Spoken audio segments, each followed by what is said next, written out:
Red-black Reanimator. You ready? I'm built for this. This could be quick. He does have he probably has got crop rotation for Bajuka Bog if he gets a turn. Yeah. Oh, the tax. Invisible Seal of Force Spike. Nice. Chancellor of the Annex has been revealed. You're going to have to pay 1 for that. All right. Well, he did. Now he's through the tax. That was easy. Discard a Maze. Ooh. Discard a Mazavith? Ah, you're a life from the loam deck. Probably don't care. All right, let's see how this goes. Lotus Petal.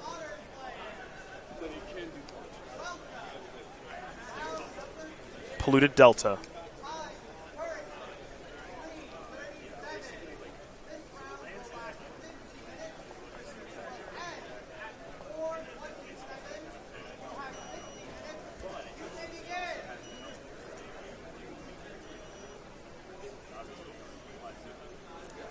Basic Swamp. And let's see if there's something to reanimate on turn 1. Let's see it.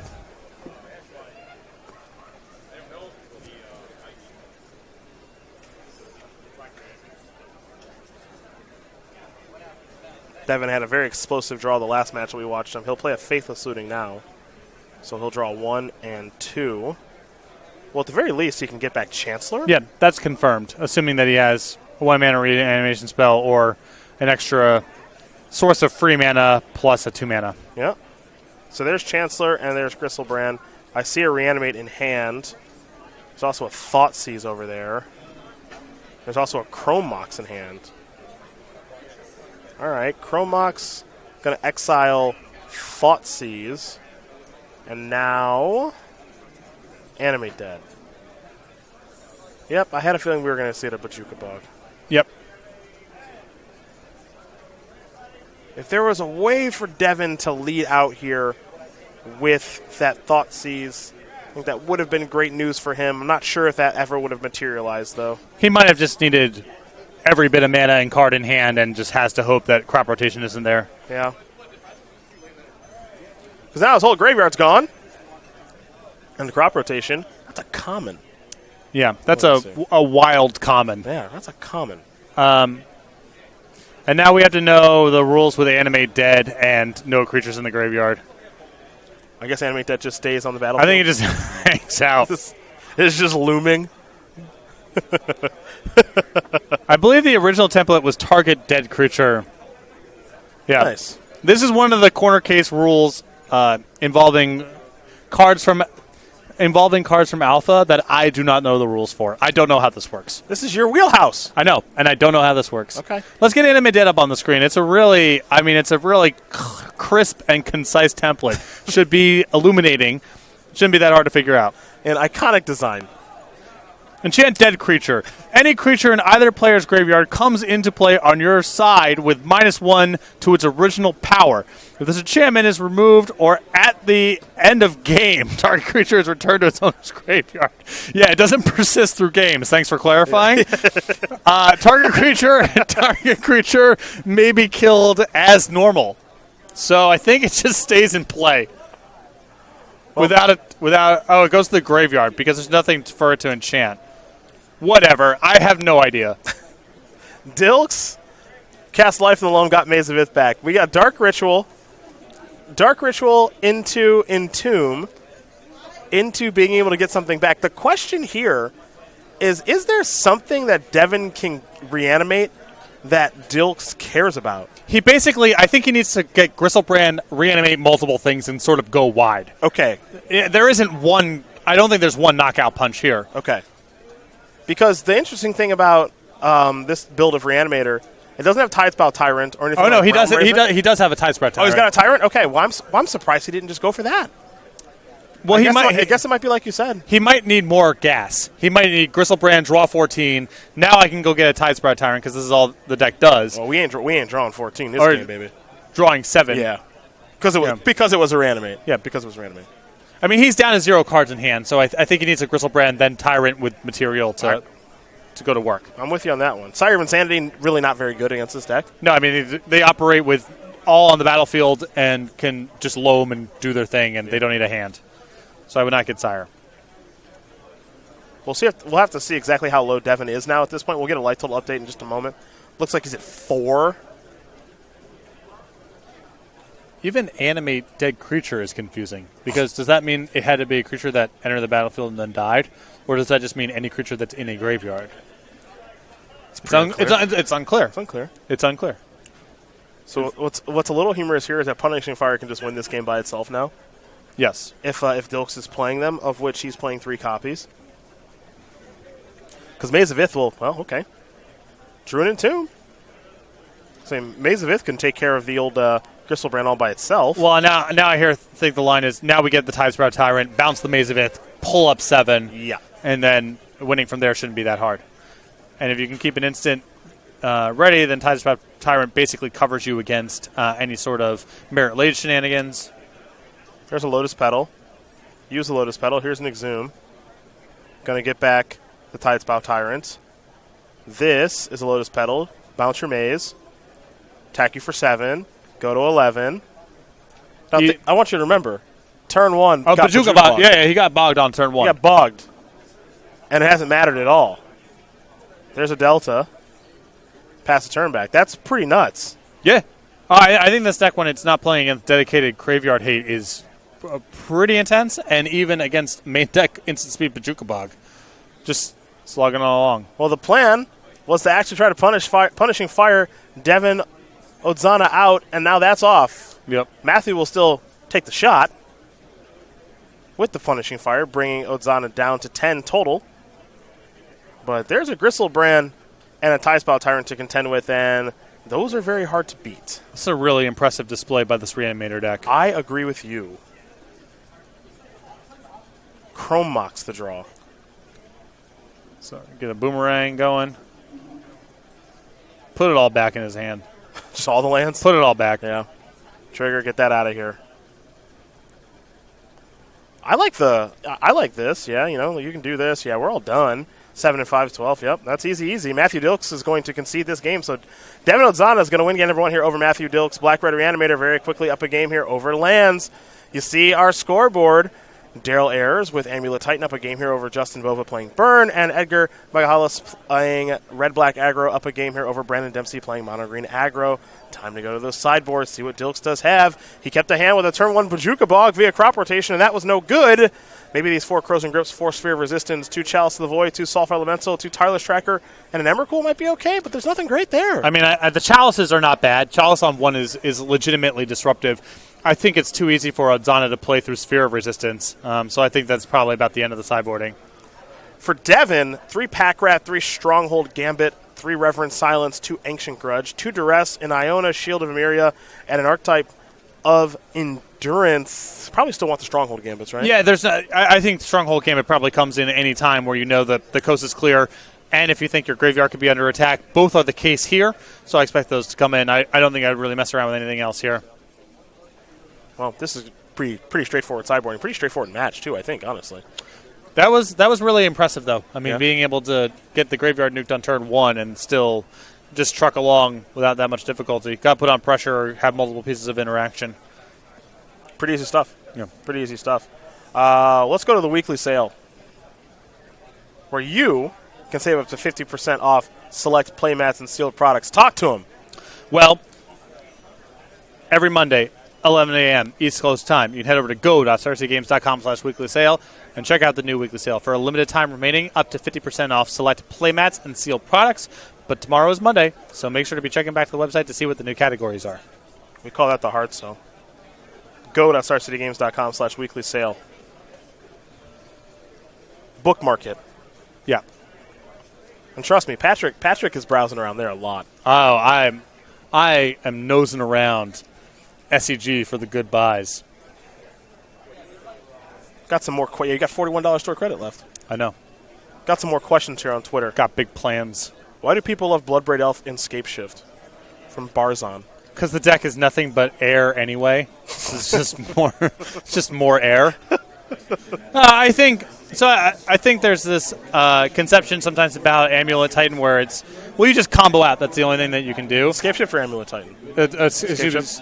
All Escape Shift does is just combo out and kills you in one shot. There's a lot of matchups where that's not the case, where you nickel and dime a little bit and you can grind out with Valakut just making your land drops over a long game. And Bloodbraid Elf plays, I think, pretty well in those kind of matchups. Chris Trips wants to know how Nicol Bolas, the Ravager, has performed so far this week, and I think it's been okay. It's really powerful. It's definitely powerful. And sort of a generic, the floor's really high, the ceiling's really high.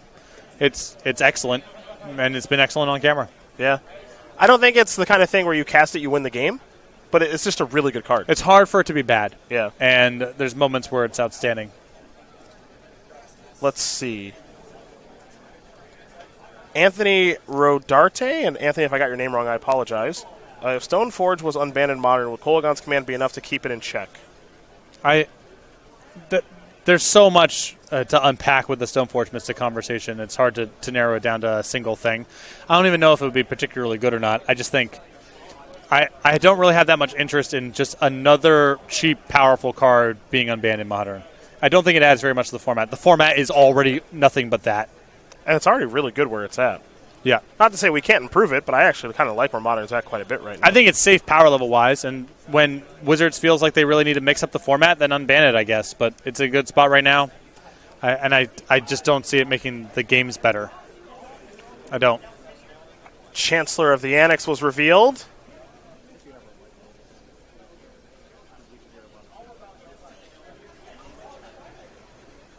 All right, here we go. Oof. Guru Forest, yes, please. I know how you have your Arabian Mountains. Yeah. Yeah. Do you like Guru Lands?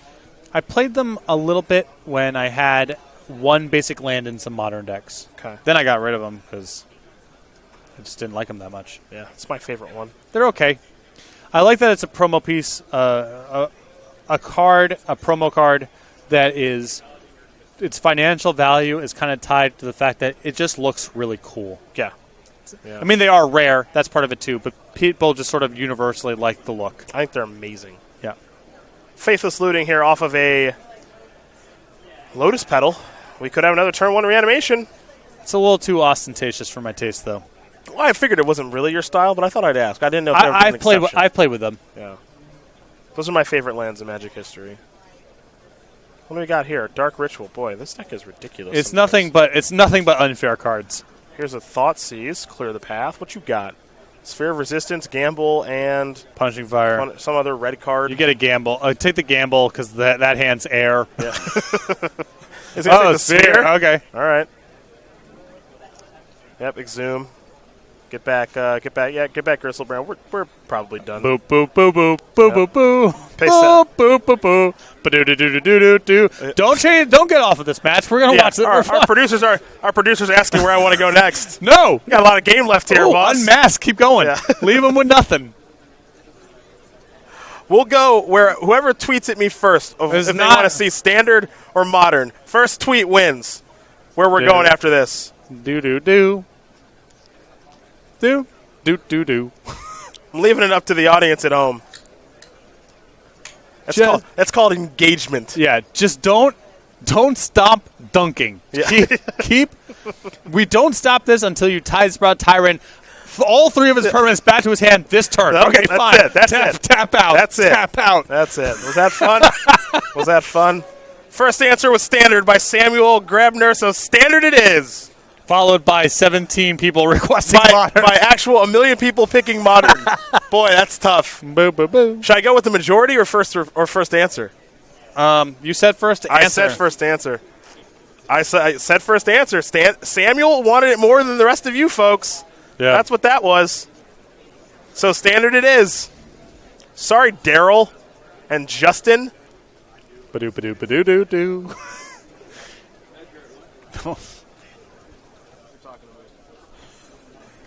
That's all right. We're equal opportunity here. I gave everyone a chance to decide what the next match was. And normally I don't do that. Steel Leaf Champion and Ronus giving some beatdowns here.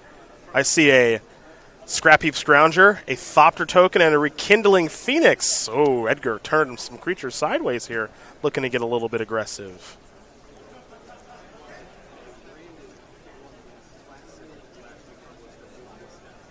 I've been told, been given some inside information here that Brandon Dempsey won our standard classic with mono green aggro last week in Worcester. As here's a Pia and Karen Pia Nalar, on a Thopter token. What's the follow-up? And a chain chain whirler. All right, well, Brandon, this looks tough now. He's got a card in his hand. Just drew a land. It's probably not great. The ability to activate Eronis twice makes Steely Champion a 9-power creature. But Rekindling Phoenix starts to block, and it comes back with haste. I think you have to attack like this. Block. Yeah, chump block. You put as much toughness as you think is appropriate in front of the trampling creature.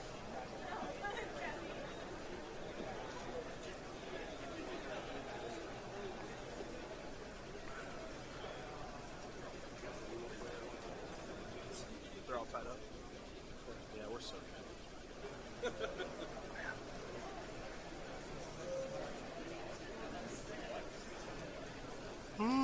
That's a good double block. Let's see. So Steel Leaf is a 5/4, running into 6 toughness. Yep. Either way, Brandon is kind of screwed there. Yep. So, look here, folks, at home. You get the best of both worlds. Now we're going to Modern for Game 3 for it all.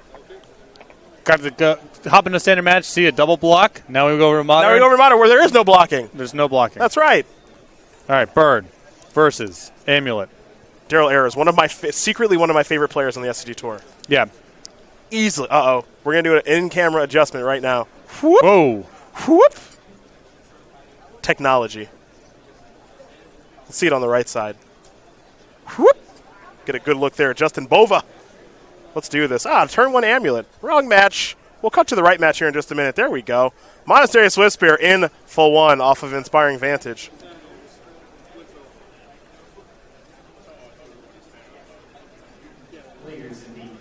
All right, Daryl.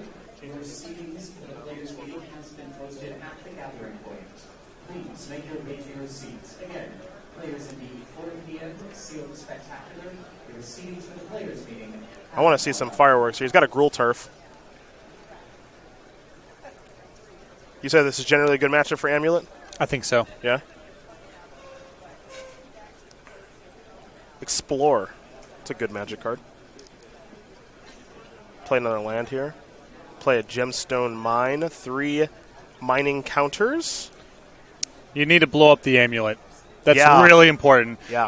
They outpace you on development so badly if they're able to ramp, from 2 to 6 over 2 turns. So if you can blow up the Amulet here, you got a real shot because it's unlikely Ayers can do something major the next turn. And then hopefully, his Primeval Titan, you have 2 turns from there to try to burn him out. It's not easy to do, but if Ayers has any sort of hand and you can't touch the Amulet, that's just it. That's the game. That's the game. That's game.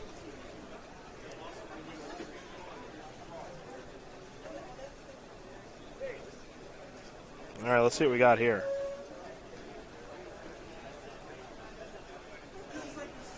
It's another Swiftspear. Lava Spike. That's a hit for 7. It's a good turn. Down to 12? All right, Daryl. You gotta have some noise here. Could be a turn 4 kill. Oof. Summoner's Pact maybe for Azusa? Okay, this is gonna be a good turn for Daryl. Daryl is really good at Magic. We watched him win an Open a couple years ago in Philly. Actually here, different site. But we watched him get the job done in Philly a little while ago. And he's gonna play a Primeval Titan, Yep. So Yep. that was easy. Edgar also, for the record, has played a lot of Amulet Titan and has had some great Grand Prix finishes with it. So to have him to your right while you're playing, in case you miss something, and these two guys both play the deck a ton, they're not going to miss anything playing the deck. So Titan's going to go get Vesuva and Stronghold Sanctuary. Yeah, you have Vesuva, the Boros Garrison. You do. And give your Titan +2/+0 haste and vigilance. Then you attack. You get a couple more lands. Your life total is really high at 12. You make sure you have enough green lands to be able to pay for the Summoner's Pact.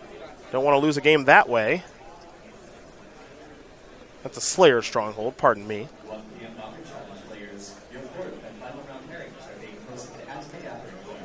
Matthew Dilks, though he did get run over in his match, looking fairly confident that his teammate Daryl Ayers will be able to close this one out. Little talk here with Edgar. Yeah, I mean, this is the sort of spot where you're going over what's the ways we lose from here. Can we shore up any of the 1%ers? Yeah? Yeah.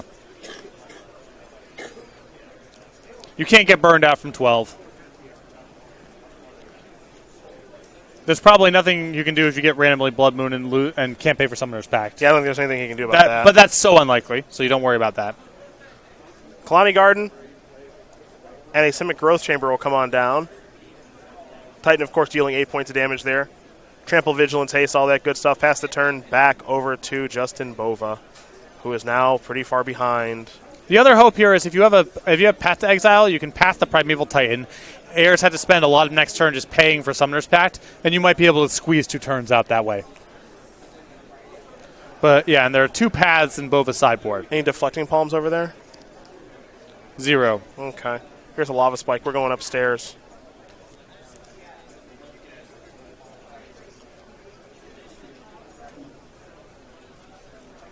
Oh. Ambitious.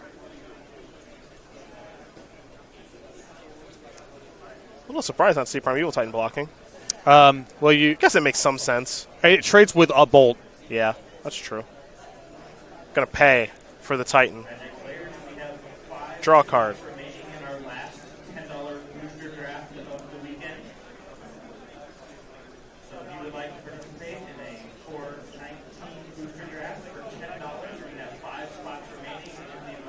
Radiant Fountain already in hand. Gain 2. This is a card you said is a huge problem. Yep.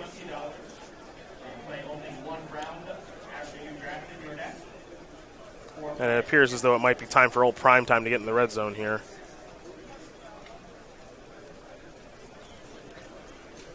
Okay, I mean, you're looking for a kill here if you can cobble it together. And if not, you're looking for develop my battlefield and or gain some life if you're in Ayers' position.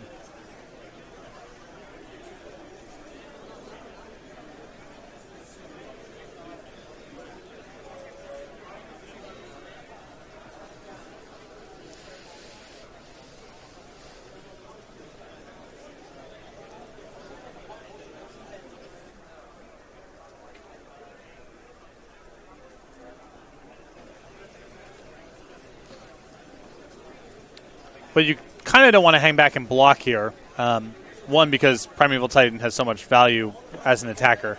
And you don't want to hang back and give Bova a draw to Path to Exile. So the incentive is pretty strong here to attack and try to find a way to piece together some defense on the way back, rather than hang back with Primeval Titan.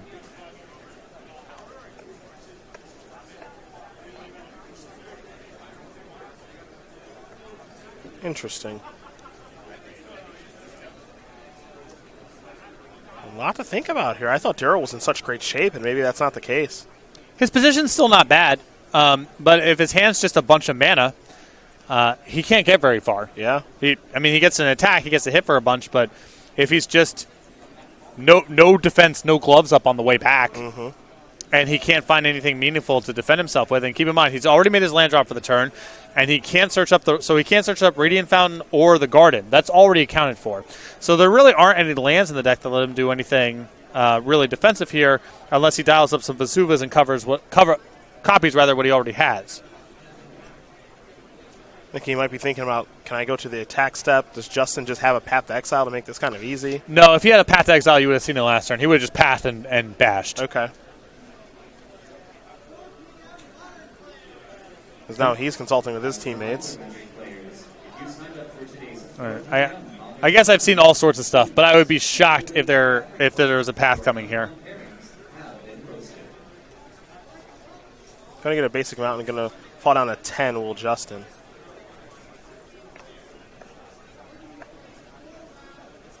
$11's a lot versus Burn in this situation, but maybe not as much as we think.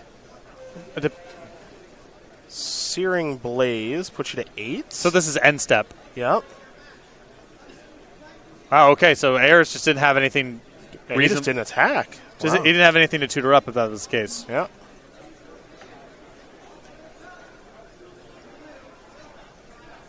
How many Vesuvas in the main? Let's take a look at that. Just one. Yeah. It's already on the bat. Well, it's in his hand right now. Right. So he's just low on lands that allow him to defend himself. Yep. With the ones he's already deployed.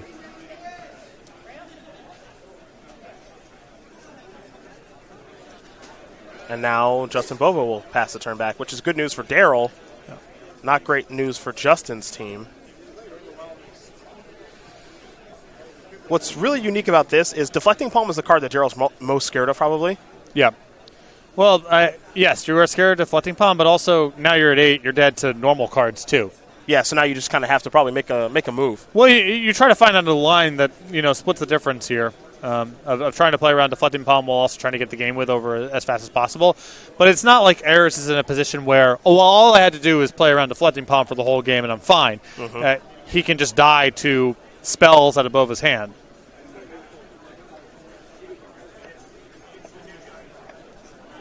Vesuva is going to copy Radiant Fountain, it looks like, go up to 10.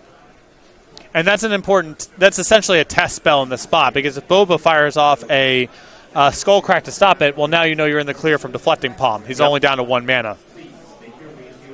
Trigger attack. Primeval Titan's going to find a couple of lands here.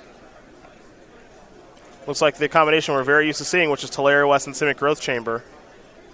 And in combination with the Amulet of Vigor, that means that you essentially get to Demonic Tutor for something. Could be Engineered Explosives in this instance. It's also not a bad spot for Passive Negation. Yeah, a little bit of protection. Yep.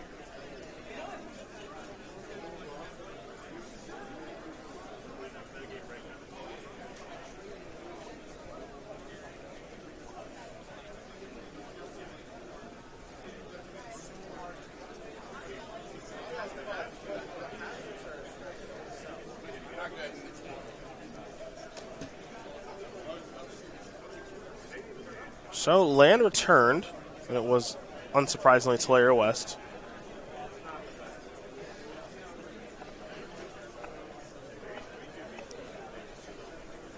And it looks like 6 damage will be dealt. Justin's going to fall down to 4.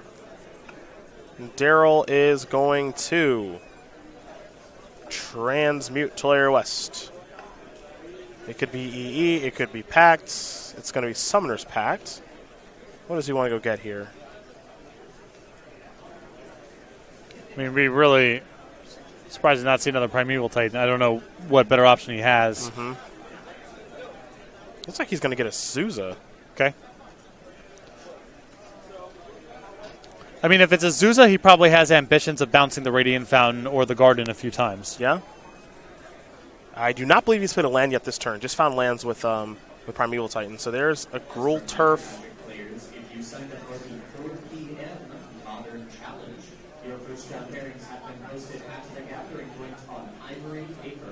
Gruul Turf will enter the battlefield untapped because of the amulet. And then there's the bounce trigger from that.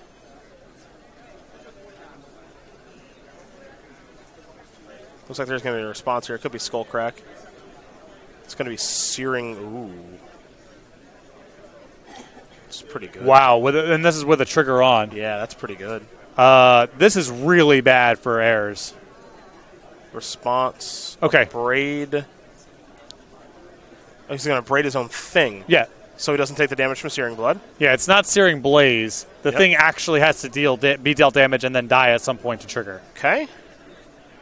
That's still bad news for Ayers. I mean, I think he was expecting to be able to, gain a bunch of life here.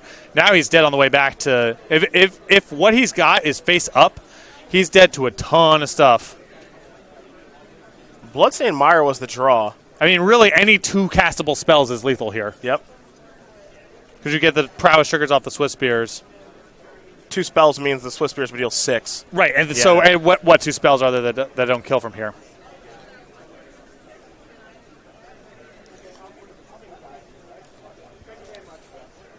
It was a turn 3 Primeval Titan attacking.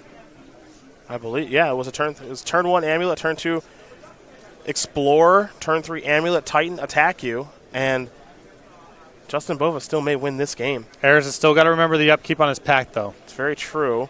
Riftbolt is on suspend. Really good news. He does need to remember, and I'm not surprised that he did. That's like pretty much the only spell here that Ayers can beat. It's a Riftbolt.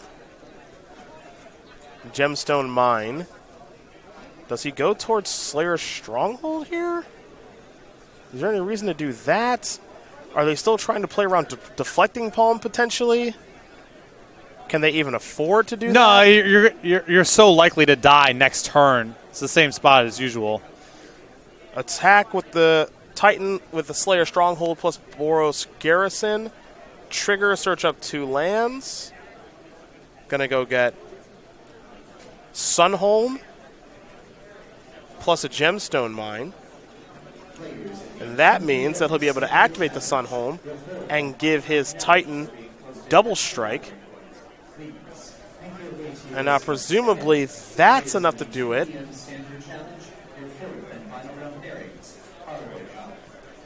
Assuming no Palm, no Path, which are cards you can't really afford to play around right now. And you would have, Path would have killed you last turn. It's also true. So